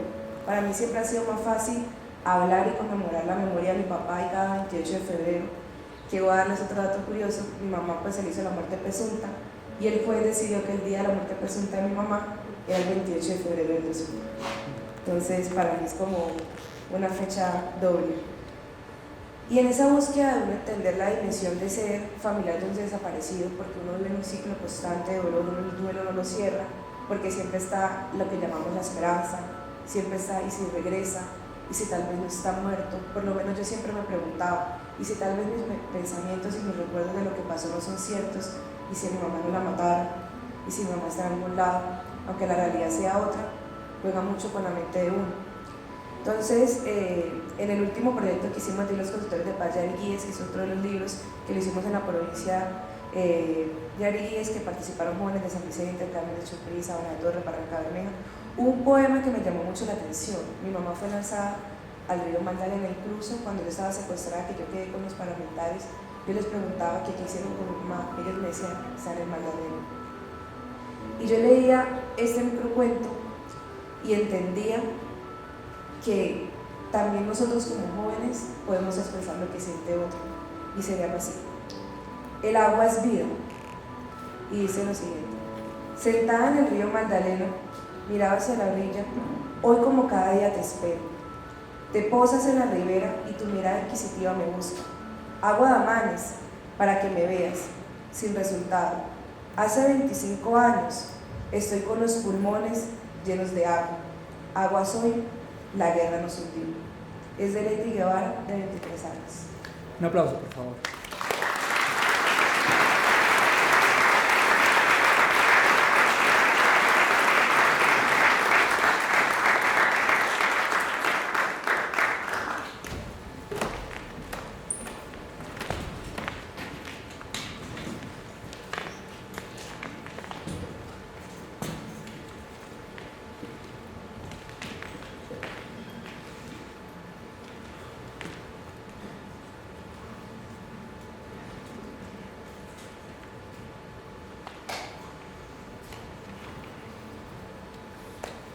Bueno, hay que tomar un poquito de aire. ¿Quiénes son los responsables de todo esto, ¿no? De semejante barbarie, ¿no? Es fácil pensar y decir que únicamente un grupo paramilitar, ¿no? Es fácil etiquetar básicamente al culpable como en ese grupo extraño, ¿no? Fueron los paramilitares. Pero aquí yo creo que debemos hacer un poquito un resumen para tratar de conocer un poco el contexto de lo que llevamos. Entonces pongámonos acá como en orden. Hace unos 12 años hicimos un mapa de masacres. Ustedes, si quieren, pueden escanear acá el código QR si quieren visitarlo. Tenemos 730 masacres cometidas en Colombia, más de 30 cometidas en Barrancabermeja, que tienen un patrón que ya les contamos. Bueno, esto sigue otro especial que Oscar ya les contó un poquito de qué era, el especial de Ríos de Vida y Muerte. Y aquí quisiera contarles también que esta historia, como Oscar, que lleva 10 años siguiéndole la pista a Barrancabermeja, ha hecho también, Oscar, que esta historia nos atraviese a toda la redacción. Y montando esta obra, yo recordaba que el primer texto que yo hice para Rutas, mucho antes de entrar a la redacción, mucho antes de hacer mis prácticas, ya hace 7 años, en El Semillero, fue la actualización de la masacre del 28 de febrero. Ese fue el primer texto periodístico que yo escribí. Y pues estar acá sí es muy emocionante. El segundo texto, cuando ya entré en 2018 y Oscar hace esa llamada con doña Manuela, fue empezar a rastrear cómo los ríos y los cuerpos de agua se habían convertido en el conflicto, y sobre todo por los paramilitares, en una fosa común. Como el objetivo de los grupos armados era lanzar los cuerpos al río con el objetivo de desaparecer a las víctimas, borrar cualquier información, que esa herida y ese duelo que nunca se puede cerrar con un desaparecido esté presente. Y creo que todavía, y a mí no me tocó hacer la investigación del río Magdalena ni el río Lebrija, a mí me tocó el río Guaviare, pero era la misma historia, y por eso como que esto nos mueve toda la historia de Barrancabermeja en Rutas. Ahí en el QR pueden ver los 44 ríos que mapeamos, donde están los testimonios de los familiares de las búsquedas, de todavía como cualquier rastro de información que hay desde las audiencias en la JEP, de los testimonios de los paramilitares en Justicia y Paz, puede seguir nutriendo ese hallazgo. Y nuestra tercera historia, que la hicimos en pandemia con muchas dificultades por la conectividad también. Bueno, esta historia es Cicatrices sin sanar. Antes de pandemia y en pandemia entrevistamos a muchas personas en varias partes del país. Ellos perdieron a sus familiares o se desaparecieron, y pues nos dimos cuenta que hay un tema de salud emocional que los está afectando, porque pues algunos tenían algo de información acerca de sus familiares, pero no sabían si estaban vivos o estaban muertos. También hay un tema de salud física, ¿no? O sea, esto es grave. Otra parte también que nos dimos cuenta es que algunas personas se aprovechaban de ellos y les pedían plata. Les decían: tenemos información de sus familiares, pero necesitamos dinero para poder seguir investigándolo. Inclusive familiares de ellos lo hacían, imagínense. Qué dolor. Otros eran sencillamente amenazados. O sea, deje de investigar, por favor, y ya. Algunas de estas personas no han podido tener ese luto porque como no tienen la información, no tienen la verdad clara, pues sencillamente, como lo decía ahorita Lady, como lo decía Pili, ese duelo no se ha cerrado. Saben, yo creo que hay una cosa importante y es que yo me acuerdo de una conversación que tuvo con don Jaime Peña el 28 de febrero del año 2020. ¿Se acuerdan qué pasó en marzo del 2020? ¿Se acuerdan que empezamos? ¿No? Una pandemia, ¿no? Pues unas 2 o 3 semanas antes, para la conmemoración de la masacre del 28, estuvimos allá. Hoy yo quisiera que don Jaime estuviera aquí, de verdad.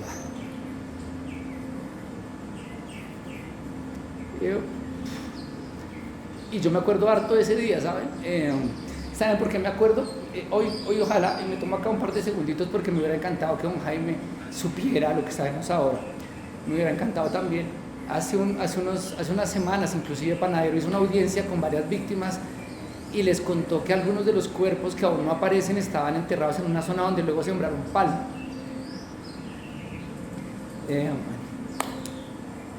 Bueno, ese día don Jaime don Jaime era una persona bien fuerte, ¿saben? Yo casi nunca lo vi llorar.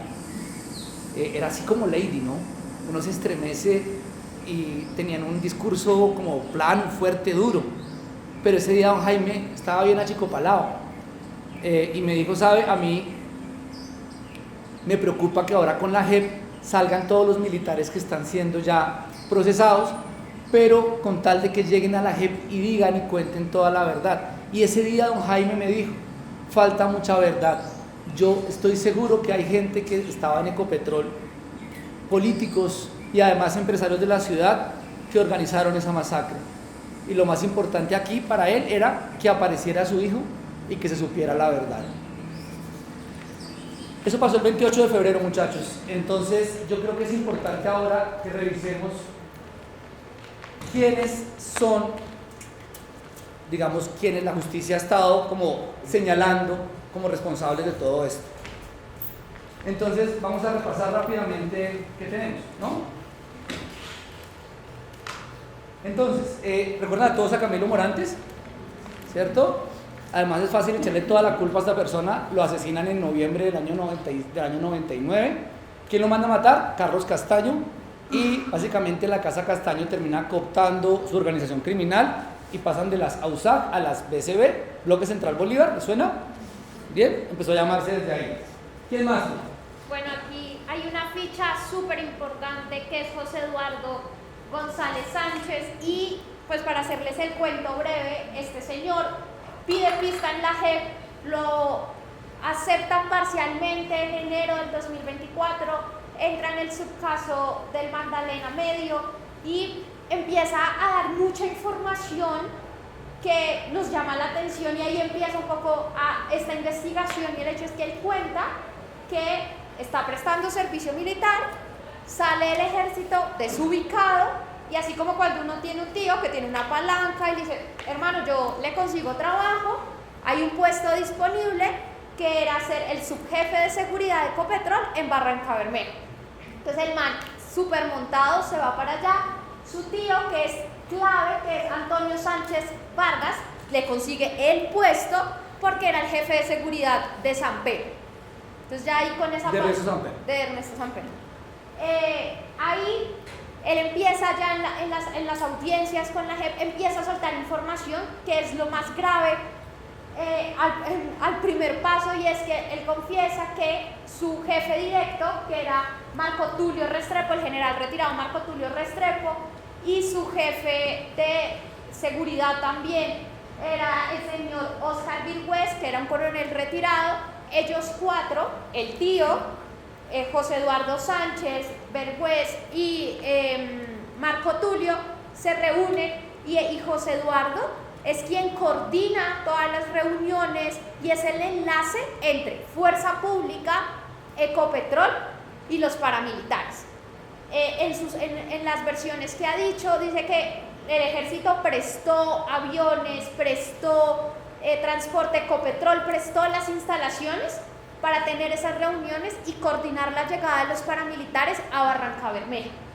Él hace la aclaración que él al fin, después de que termina como subjefe de seguridad de Barrancabermeja, rápidamente pasa a los paramilitares, pasa a ser parte del organigrama de Central Bolívar, que no está muy seguro y que no sabe bien cómo se hizo ya esa incursión en Barrancabermeja, ya sabemos cómo a través del recorrido de estas masacres, pero que él está dando su versión de cómo se fraguó ese entramado paramilitar.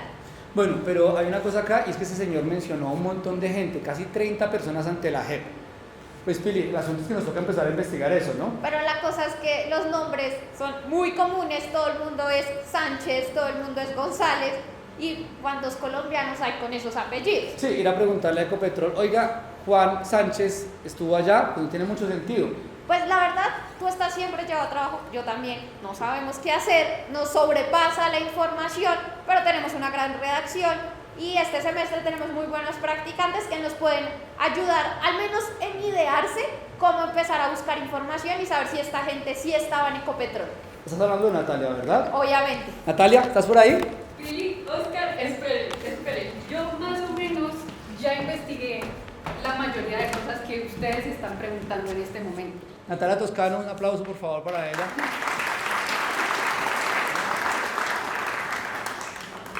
Básicamente les voy a contar un poco del proceso que hice para llegar en la investigación y lo primero es que cogí las declaraciones de González Sánchez que dio ante la JEP y las crucé con las que había dado en las sentencias de Justicia y Paz, es decir, mucho tiempo atrás, para ver qué nombres estaban repetidos, qué nombres seguía mencionando y cuál era su testimonio, cuáles eran sus declaraciones. Como dijo Oscar, encontramos más o menos 30 nombres, pero eran demasiado genéricos como para poder mandar un derecho de petición a Ecopetrol. Entonces ya hice también el siguiente paso, Oscar, y fue que busqué las cédulas de esas 30 personas para poder enviárselas a Ecopetrol y preguntarles si estuvieron vinculadas a la refinería. En realidad encontré solo 10 cédulas, o sea 10 nombres completos con cédulas de los 30 que había mencionado, pero Oscar, Ecopetrol ya me contestó el derecho de petición y yo creo que lo tenemos. Pues sí, y esta cosa es brutal porque lo tenemos y esto en realidad también estremece, pero cuando pasó dije como, bien Natalia, y sentí un fresco enorme, pero también fue tremendamente doloroso. ¿Qué nos dijo Ecopetrol? Básicamente en el derecho de petición que enviamos preguntando si esos nombres estaban vinculados a la refinería, nos contestaron con 3 nombres en específico, que es lo que asombra acá, porque pudimos darnos cuenta que 3 de esos nombres eran paramilitares que González Sánchez mencionaba en las sentencias de Justicia y Paz. Y en el derecho de petición, Ecopetrol nos estaba diciendo que en efecto estaban siendo o fueron contratados. Básicamente ese día entendimos que Ecopetrol había contratado a 3 paramilitares, ¿no? ¿Cuáles son? ¿Quiénes son? Listo. Entonces, el primero se llama Carlos Piedrahíta, junto al segundo, que es Leocadio Bohórquez. Ambos fueron contratistas en Ecopetrol entre 1996 y 1998. Sin embargo, acá lo interesante es que en 1999, un año después que salen de Ecopetrol, se vuelven jefes paramilitares del bloque Central Bolívar e incluso alcanzaron a ser los terceros al mando, solo un año después de salir de Ecopetrol. Uno de ellos fue un carnicero terrible, hizo una cantidad de barbaridades en Caquetá.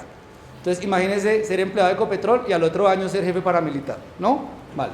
¿Y el tercero? El tercero es John Alexander Vázquez, alias Pepo, que pudimos saber que conoció a González Sánchez cuando él era taxista, pero no nos han dicho mucho más de él. Lo único que sabemos por el momento de los 3 es que todos tenían la misma misión y era infiltrar a la USO. ¿Alguno acá saben o conocen qué es la USO? Un sindicato, ¿no? Básicamente el sindicato de Ecopetrol, básicamente. Exacto, y la misión de los 3 dentro de Ecopetrol era ir a las reuniones de la USO, a grabarlas antes y después de las masacres para saber qué estaba ocurriendo y ellos qué estaban hablando. Pero no nos contestaron nada más, Oscar. Yo creo que hay que hablar con la USO, nos toca hablarlo brevemente, muy concretamente, pero yo conozco a alguien que se llama Giovanni Rivera. Giovanni, muchas gracias, por favor, si nos acompaña, por favor. Un aplauso.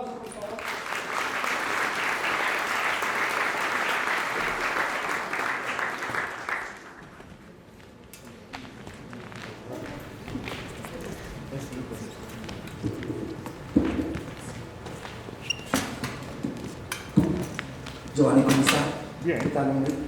No lo veía de verdad, desde la entrevista, sí. Giovanni, hombre, cuéntenos aquí muy brevemente por qué Ecopetrol quería infiltrar la uso. Cuéntenos un poquito del contexto de esto. Claro. Sí, muy buenas noches. Muchas gracias por la invitación. Yo conocí a Oscar, si podemos hacer un contexto, Oscar, hace un par de meses, porque estábamos, bueno, yo vengo hace unos años investigando sobre el sindicalismo petrolero y la violencia contra el sindicato petrolero, el sindicalismo petrolero. Y por eso llegamos a este punto, ¿no? ¿Por qué Ecopetrol infiltra la USO? Y es evidente porque la USO es un sindicato de más de 100 años. Es un sindicato muy poderoso en términos de movilización social. La USO tiene un fuerte arraigo popular en Barrancabermeja, porque es el epicentro de la industria petrolera, y la USO ha llevado muchas huelgas, ¿no? Huelgas que incluso originaron a Ecopetrol, dieron el origen de Ecopetrol, que eso no se conoce mucho, por ahí Gustavo Petro lo ha dicho, pero digamos, la USO es la que genera a Ecopetrol. En 1951, una huelga muy importante en 1948, y en el 51 se crea Ecopetrol.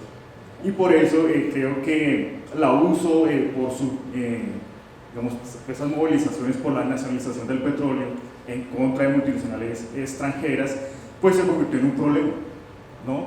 Entonces, para mí es que para poder privatizar la empresa, por ejemplo, para poder entregar el petróleo a manos de las multinacionales, pues era fundamental para ese propósito sacar la USO del medio.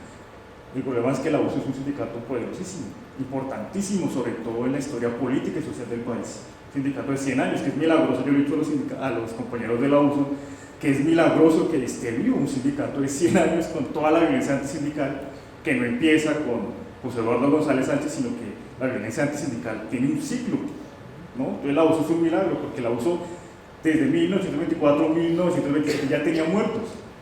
Entonces estamos hablando de un ciclo de violencia contra el movimiento sindical. Por eso creo que se infiltra la USO, ¿no? Por su importancia. Bueno, nosotros teníamos o hallamos 3 nombres: Carlos Piedradita, Leocadio Borges y John Alexander Vázquez, alias Pepo. ¿De casualidad tú tienes o conoces algún documento que nos dé más información sobre alguno de ellos para seguir la investigación? Sí, claro. Alias Pepo estuvo en la JEP, ¿no? Nosotros hacemos parte, aquí veo algunos funcionarios de la JEP, hacemos parte del caso 08, del Magdalena Medio, y estuvo don Alexander Vázquez, porque José Eduardo González lo señala, ¿no? Evidentemente que era su infiltrado y por eso se infiltraba la USO. No cuando sucedían las masacres, sino era para mirar qué hacía la USO, si había pagos, huelgas, movilizaciones, y sobre todo para golpear, porque José Eduardo González dice que había que golpear a la USO, descabezar a la USO, no a sus dirigentes sindicales, porque supuestamente eran integrantes de la insurgencia, que eso es históricamente a la USO se le ha dicho eso, que hemos desmentido muchas veces, incluso por investigaciones que hemos hecho, en fin. Pero yo consulté un texto que entregó don Alexander Pepo hace unos años a la Fiscalía, y aquí está, que es muy importante, un texto que habla cómo se infiltra la USO y por qué. Yo quiero agradecerle a Giovanni porque siendo una fuente está actuando, me está entregando un documento que me entregó en ese momento. Giovanni, muchas gracias, un aplauso por favor.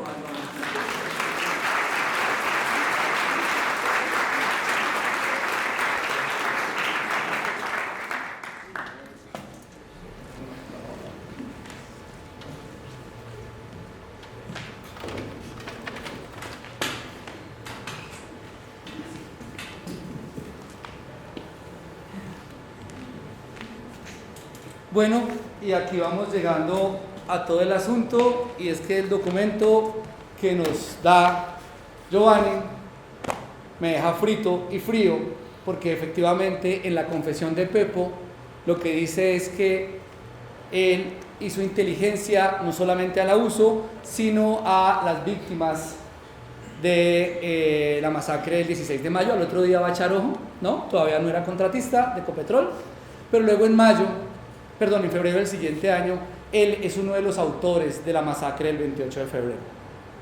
A mí me heló la sangre eso, mírenlo allá, ¿no? Es un fragmento de este texto en el que dice que el 28 de febrero, y ahí fue cuando se coordinó el ingreso del 28 de febrero del 99, otra vez a Barranca. Ese día ingresamos en 3 camionetas al sector nororiental de Barranca Bermeja, al barrio 1 de Mayo, y ahí describe lo que él hace como sicario. Era uno de los sicarios de la masacre del 28 de febrero que contrata Ecopetrol. Y más adelante dice que siendo contratista de Ecopetrol, él participa también como sicario en la masacre del 4 de octubre del año 2000, ¿no? ¿Les parece si recopilamos para ir viendo un poco los hallazgos? Tenemos una línea de tiempo, entonces. Básicamente en 1996 es cuando empiezan las infiltraciones al abuso de los primeros 2 entonces que se convirtieron paramilitares, Piedrahíta y Borges. En mayo del 98 ocurre la masacre, perpetran la masacre del 16 de mayo y González Sánchez le dice a Pepo que al otro día, cuando la gente está desesperada porque se llevaron a los familiares, que vaya y infiltre y mire quiénes son y que trate de hacer inteligencia. Luego, el 28 de febrero, que es una de las masacres que más hemos hecho hincapié, llamémoslo así, ocurre esta, y lo importante aquí es que básicamente en el documento que nos entregó Giovanni es la confirmación de que John Alexander Vázquez o Pepo estuvo presente en esa masacre, y solo meses después, 6 semanas después, Ecopetrol lo contrata. Y luego además él sigue siendo contratista de Ecopetrol, no continuamente, pero sigue constantemente firmando contratos con Ecopetrol hasta 2005, y siendo contratista, él es uno de los sicarios que va en la camioneta y perpetra la masacre del 4 de octubre del 2000. Y así descubrimos esto, así se llama nuestro texto. Ecopetrol contrató a un paramilitar que había perpetrado masacres de febrero del 98 en Barranca Bermeja. Esto, digamos que se queda corto, seguramente el contexto es mucho más amplio, pero esto es bastante duro, ¿no? Es bien complicado. Y ya creo que tenemos varias cosas, ¿no? Tenemos un montón de funcionarios que organizan una entrada paramilitar y que además participan activamente en masacres, lo cual es terrible, pero ¿cuál es la responsabilidad de todo esto? Tendríamos que buscar como un experto entre empresas y derechos humanos. ¿Conoces alguno? No tengo ni idea. ¿Idea? ¿No?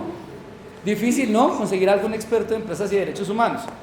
Voy a robarle acá un par de minutos a una persona que es muy cercana de la casa, además que el director de una organización que se llama Centro de Información sobre Empresas y Derechos Humanos. Fabián León, siga por favor.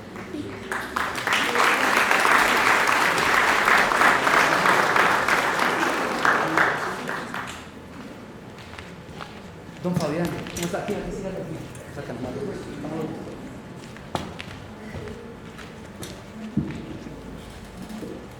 Bueno, Fabián, ¿qué tal? Hombre, muchas gracias. Usted no se cansa de que lo llamemos siempre a preguntarle cosas. Fabián, muy corto, si nos puede ayudar, nos puede contar un poquito cuál será la responsabilidad de la empresa en todo esto que estamos contando. Bueno, Oscar, muchas gracias. Sigan llamando, porque como dijo un Jaime, todavía hay mucha verdad por contar y hay que seguir escudriñando. Digamos que prima facie uno no podría afirmar de forma directa la empresa tomó una decisión, ¿sí? Y esta fue la orden. Pero a lo largo de esto que ustedes nos han presentado, uno por lo menos puede identificar indicios y patrones. Entonces, ¿qué indicios identifica uno? Uno, una negligencia y una falta de diligencia en la contratación del personal. Eso es clave. Lo segundo, que es fundamental que ustedes lo entiendan, es que las empresas no son agentes débiles ni ignorantes. Son agentes con capacidad técnica y operativa que tienen acceso a mucha información. O sea, no pueden alegar desconocimiento, incluso no podrían alegar que fueron infiltradas, inocentemente. El tercer indicio que uno puede encontrar allí es que hay siempre como una rotación entre actores armados legales, empresa y actores ilegales, ¿no? Como una relación allí. Y eso le permite a uno identificar por lo menos 3 patrones.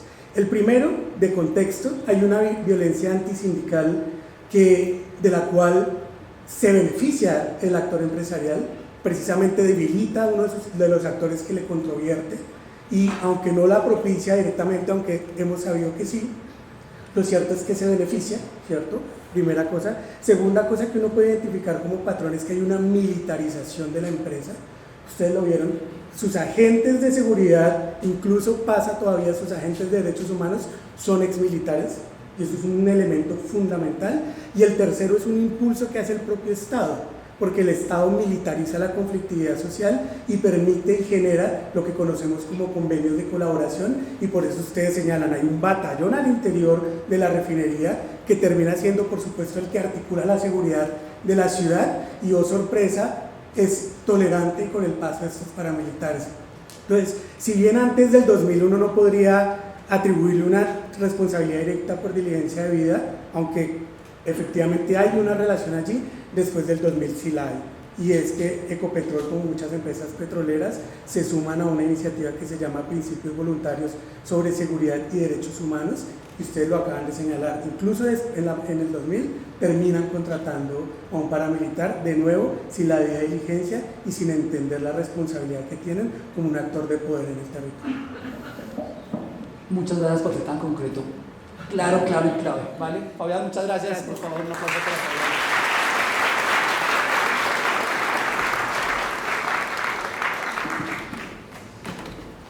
Bueno, ¿saben qué es lo más duro acá? Que uno le escribe a Ecopetrol diciéndole, oiga, tengo todo esto, ¿usted qué tiene que decir? ¿No? Y esto es lo que tenía que decir. Básicamente, nosotros nunca hemos tenido vínculos con paramilitares, fin. Y esto es lo que han dicho desde hace varios gobiernos y siguen diciéndolo todavía, ¿no? Bastante doloroso la respuesta que me mandaron por WhatsApp, y no moleste más, ¿vale?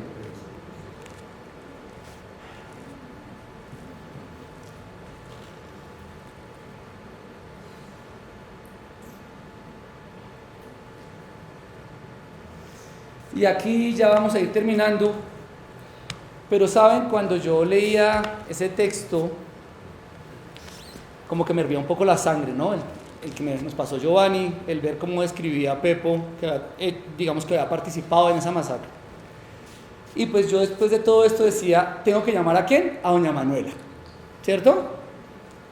Y hoy estoy mejor. Ustedes me han visto lagrimear, pero es que es difícil no hacerlo. Pero hoy estoy mejor. Voy a llamarla hoy, porque yo creo que igual tengo que contarle a ella lo que sabemos, y creo que la cosa va a ser mucho mejor hoy que la de hace 7 años ya.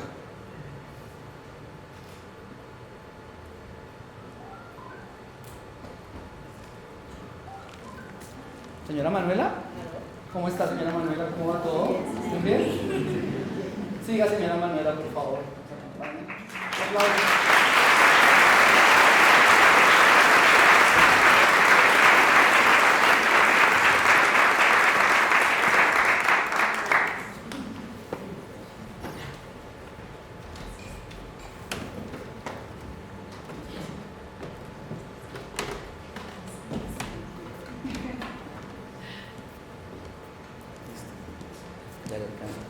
Sí, señor.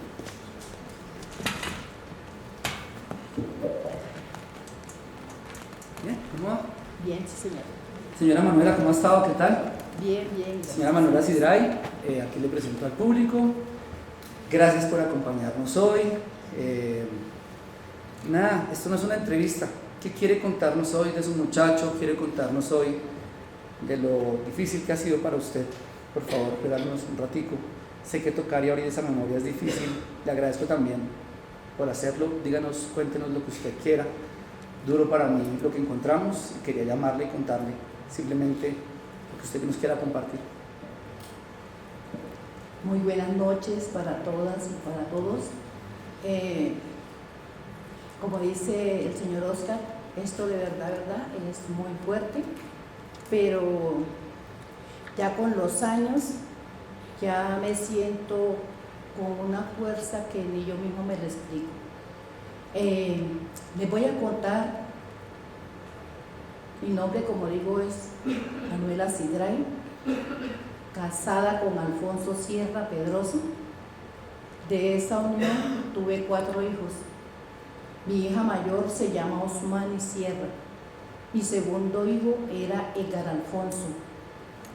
Mi tercera hija se llama Verónica y la cuarta se llama Natalia.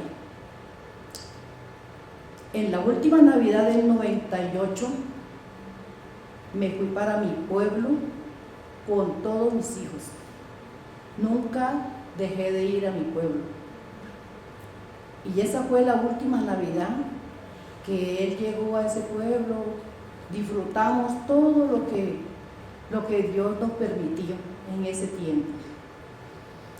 Pero algo muy irónico nos pasó allá.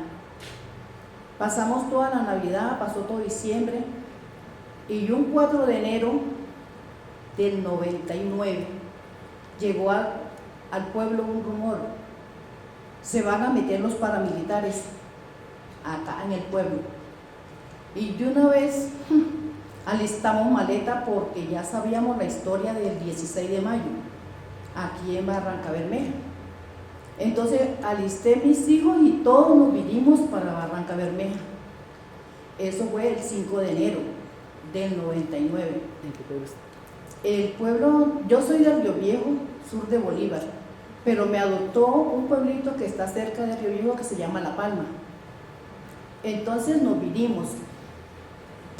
Y yo, sorpresa, que el 28 de febrero, eso fue un domingo, mi hijo se había ido para un barrio a jugar básquet con las compañeras del colegio. Y yo me quedé en la casa con mi esposo.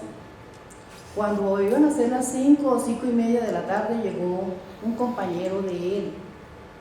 Se metió por la parte de atrás del patio de la casa y me gritaba: corra, corra, señora Manuela, que se llevaron a Egarito, porque todo el mundo lo llamaba Egarito.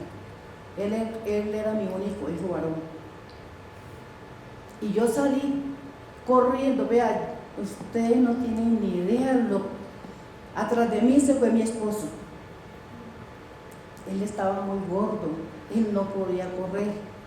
Yo sí corría y corría y corría llegué hasta donde lo tenían a él.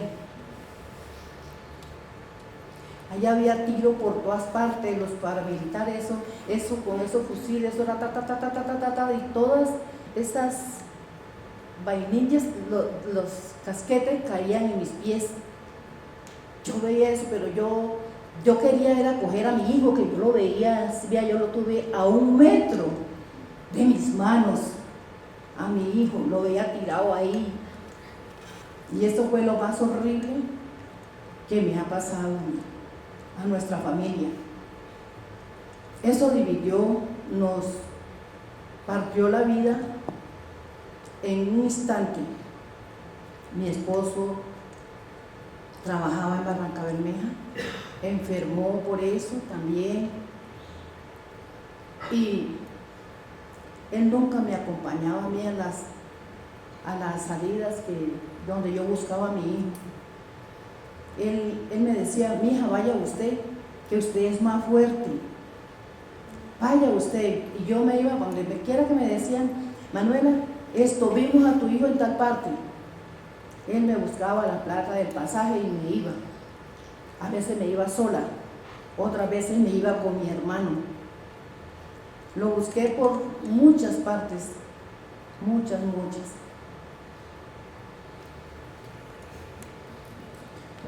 Señora Manuela, yo le agradezco que nos comparta acá, porque también sé el detalle y creo que podemos quedarnos acá a hablar horas y horas contando el detalle y lo duro que ha sido para usted. Sí, lo hago llegar. Sí. Quería preguntarle también, como para ir cerrando acá, ¿cómo es su vida? Porque la otra cosa es que me parece impresionante la fuerza que tienen ustedes para seguir adelante. Su esposo falleció apenas hace unos 6 meses. Pero ¿qué hace ahora? ¿Cómo veo que usted ha utilizado un saber ancestral que tenía usted y su familia para poder continuar su vida? ¿Cómo pasan las cosas ahora? Pues yo le agradezco a mi madre, que me enseñó todas las cosas que ella aprendió de su pueblo.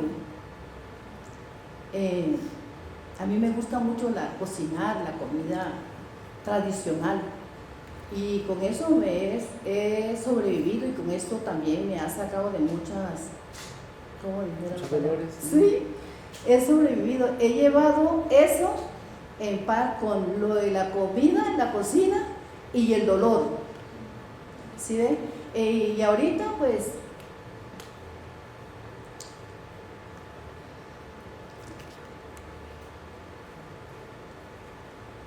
esto es muy fuerte. Lo de mi hijo fue horrible, pero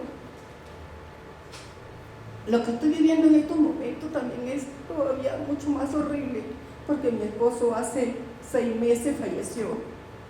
Yo tenía 48 años de estar viviendo con él y éramos casados. Yo me casé muy jovencita con él y tuvimos nuestros hijos, todos están. Ya mi hija mayor es una profesional, todas tienen su hogar, todas tienen sus hijos. Tengo 6 nietos y 2 bisnietas, pero ahorita lo que estoy en este duelo de mi esposo, y aunque lo que me consuela es que este duelo, yo, a pesar de que es mi esposo, yo como que lo he llevado en una manera paralela entre la alegría y el dolor me lleva a mí, yo lo llevo así, y de todas maneras es inexplicable, pero es muy fuerte. Eso sí se lo digo a ustedes, que es muy, pero muy fuerte. Señora Manuela, ¿qué cocina usted? ¿Cómo se siente? ¿Qué cosas hace? ¿Qué prepara usted? Yo cocino toda clase de comida para eventos, para matrimonio, primeras comuniones. Me encanta hacer tamales. Mis tías me enseñaron a hacer tamales hace 20 años y de ese tiempo hago tamales, hago de todo lo que ustedes me quieran mandar a hacer. A la orden, estoy en Barranca Bermeja. Nada más es que me escriban, me llamen y aquí estoy y se las traigo.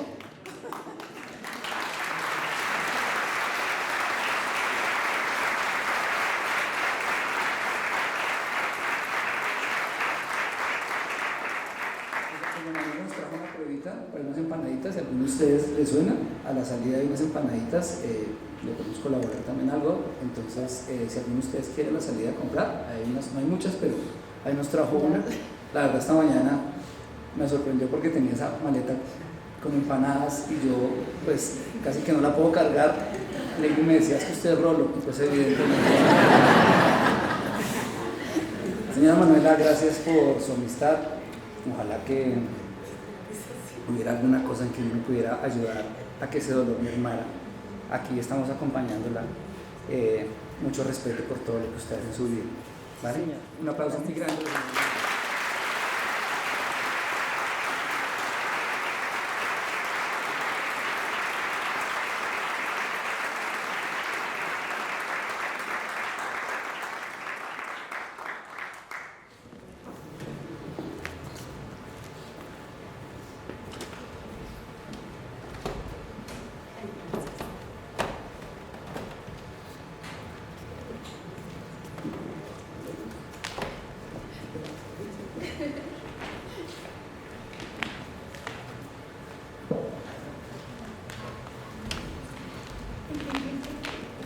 Buena.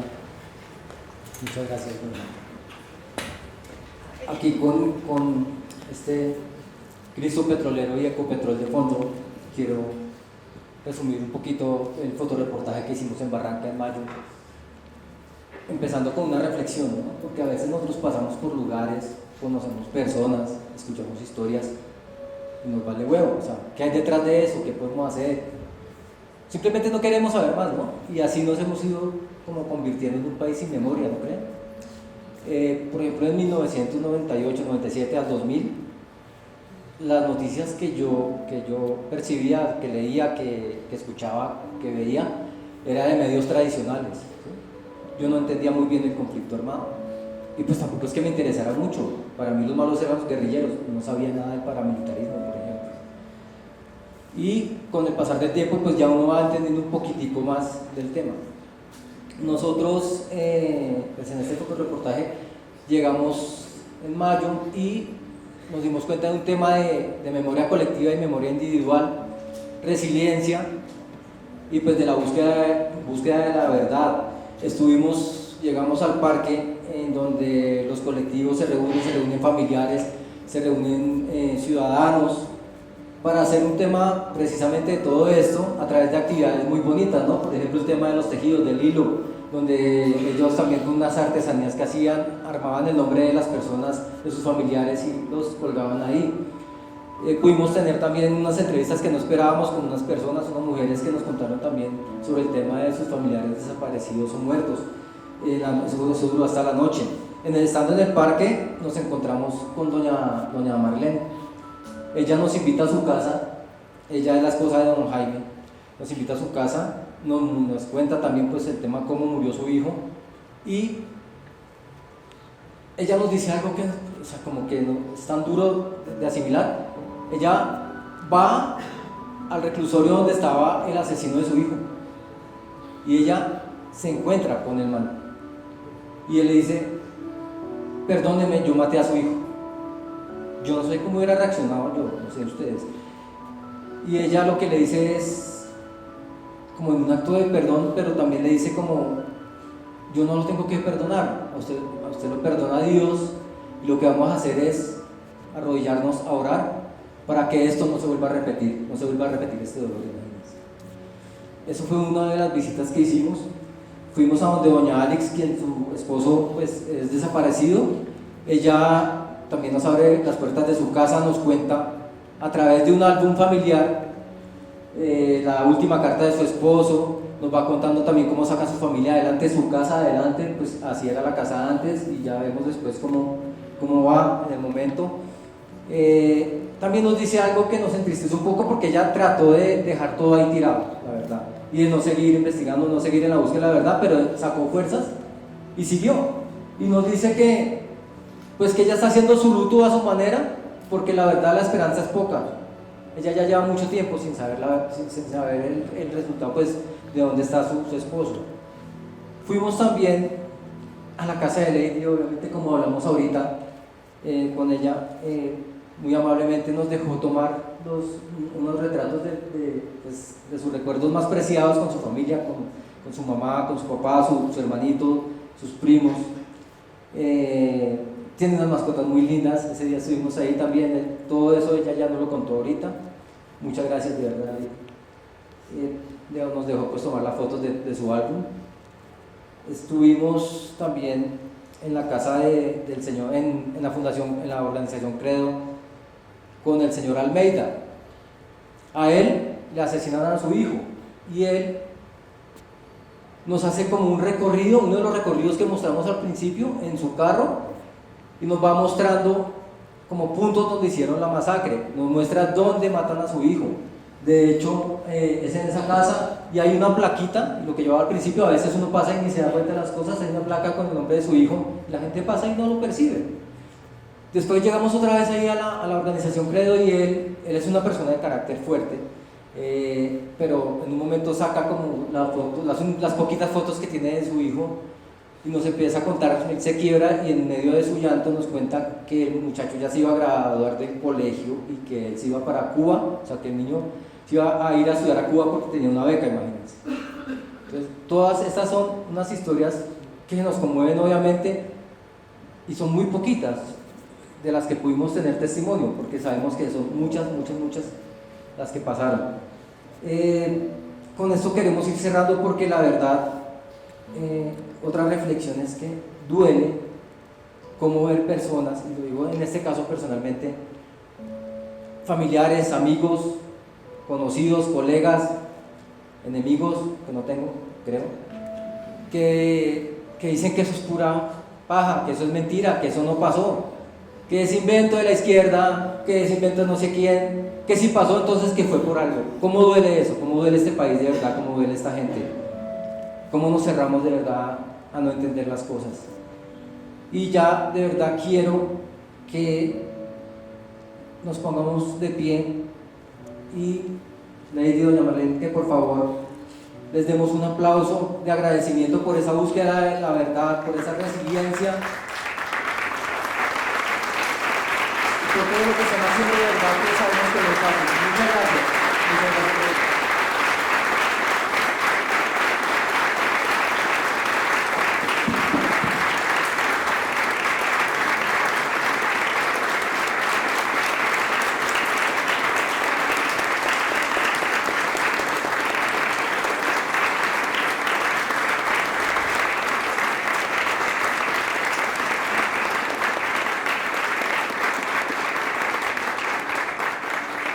Muchas gracias a todos ustedes por acompañarnos acá.